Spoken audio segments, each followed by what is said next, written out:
जय जगन्नाथ स्वामी की एक संगे समस्ते कहबा जय जगन्नाथ स्वामी की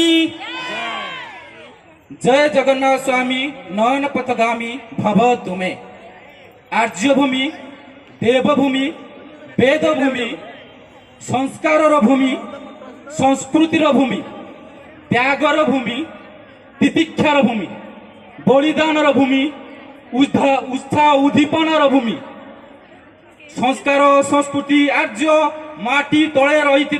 आर्य भूमिर विस्तृत रूपर सांस्कृतिक त्वरान्वित रूप जो माटी से माटी हूँ मोर माटी आपण मानकर माटी आम समस्तंकर माटी यही गणिया माटी को रामचंद्र प्राणबंधु सरकारी उच्च विद्यालय तरफ आपण मानकु हार्दिक शुभेच्छा शुभकामना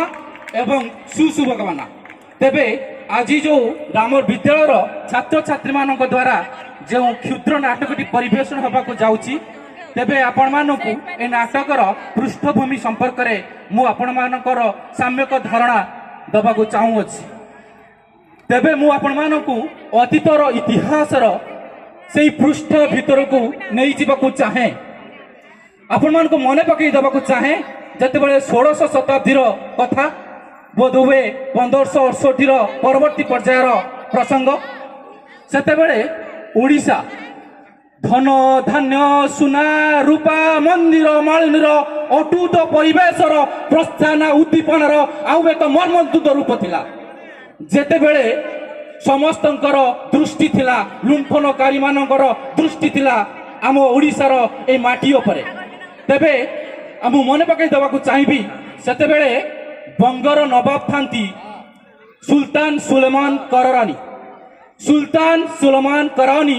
एवं तांकर सेनापति थांती कला पहाड़ एवं आम ओडिशार सेतेबेले शेष हिंदू राजा थिले मुकुंद देव एवं दिल्ली रे सेतेबेले शासन करथांती बादशाह अकबर। तेबे यही मर्मरे जतेबेले ओडिशा एवं या पूर्व मुकुंद देव एवं सुलेमान कररानी एक युद्ध रे मुकुंद देव कररानी को हरई देइथिले सेतिपई लुह लोहु रक्त एवं निजकु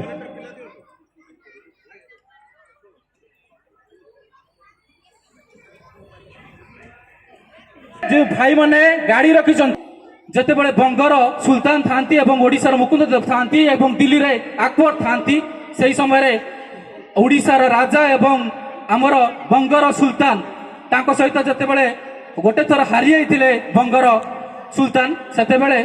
जे तांकर जे थांती सेनापति जाकर ना होउची आपण मान जानती जाहाकू आमे समस्त जानती कला पहाड़ रूपरे तांकर वास्तविक नाम होउची राजीव लोचन राय कई कई ताकू कला चांद बोली कहती। तेबे ये सेतेबेले बंगर सेनापति जिमिति आमर महाभारत युद्ध रे चीफ ऑफ आर्मी स्टाफ आमे जाहाकू पितामह भीष्म को देखिथिले ठीक सेही परि भाबरे सुल्तान सोल्जर्स मानकर चीफ ऑफ आर्मी स्टाफ थिले एई कला पहाड़ बा राजीव लोचन राय। तेबे ओडिशा प्रति तांकर प्रथमरु मनोभाव किछि खराब नथिला परवर्ती समय जेतेबेले सोल्जर्स रो मुख्य रूप से कार्यनिर्वाह करुथिले तेबे सुलर नवाब जे थिले हमर बंगर तांकर झियंकर प्रेम रे ए कला पहाड़ पड़िले समय क्रम रे से तांको विवाह करदेले किंतु कला पहाड़ भूली गले तांकर दुई हिंदू राणी थिले बोली परवर्ती समय से मन पकईले जे मु भूल करिछि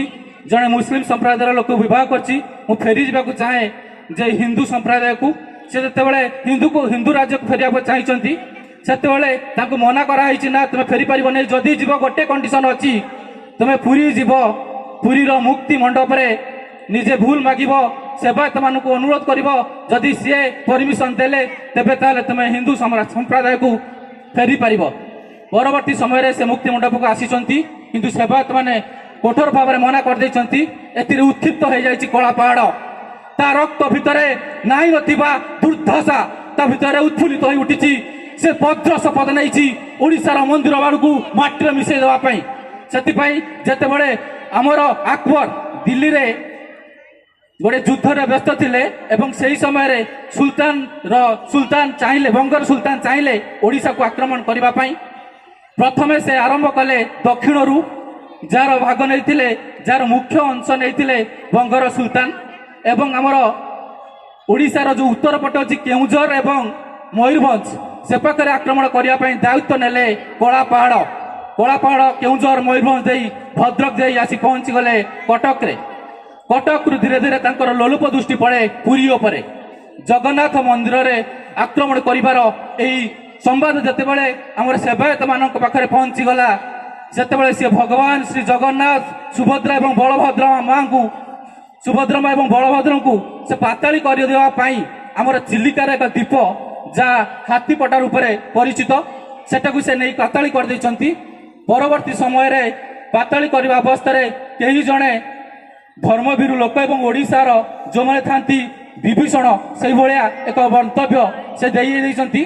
जहाँफल कलापाड़ जाई आक्रमण करी भगवान जगन्नाथ सुभद्रा बलभद्र को हाथी पिठी रे पकई बंगर हुगुली नदीर पीठा को नहीं जाइछंती एवं सेठारे निया लगे देइछंती प्रभुंकर शरीर रे प्रभुंकर निया प्रभुंकर माया जते घोड़ीले भी पड़ू न थाए सेते बेले अर्ध दग्ध हो जाइतिबा प्रभुंकर मूर्ति मानकू गंगारे फिंगी दिया जाए एवं यह लक्ष्य करि थांती ओडिशार वैष्णव धर्मर जने साधारण लोक जार नाम विश्वर महांती जेबे बंगर नवाब नहीं जाइथिले सेतेबेले से ताको अनुसरण करुथिला पागलर वेश धरी ओडिशा रु जाई बंग प्रदेश रे प्रभु जगन्नाथ को रक्षा करने पाई चेष्टा करिछि देखला अर्धदग्ध भितर गंगा कूल रे प्रभु जगन्नाथ पड़िछंती सेठारु से ब्रह्म उद्धार करने को जाई निजे पागल अभिनय करी मृदंग बजाई से आसी जगतसिंहपुर जिलार कुजंग ठारे पहुंची परवर्ती समय पुरी जगन्नाथ मंदिर रे नुआ विग्रह आसी दारु ब्रह्म उज्जीवित हेई आमर प्रभु पुणी जगन्नाथ पुरी को फेरी आसी तेबे एही भली एक जिस्ट को नहीं आम रामचंद्र प्राणबंधु सरकारी उच्च विद्यालय आपण मानक सम्मुखीन करने को जाउछंती मंचस्थ करने को जाउछंती एही नाटक जार ना होची आहे नील शैल ना कोई संघर्ष है ना कोई परेशान है के मजा है जीने में ना कोई संघर्ष है ना कोई परेशान है क्या मजा है जीने में बड़े बड़े तूफान भी थम जाता है लेकिन जगन्नाथ और जगन्नाथ संस्कृति के लिए आग लगती है हमारी सीने में।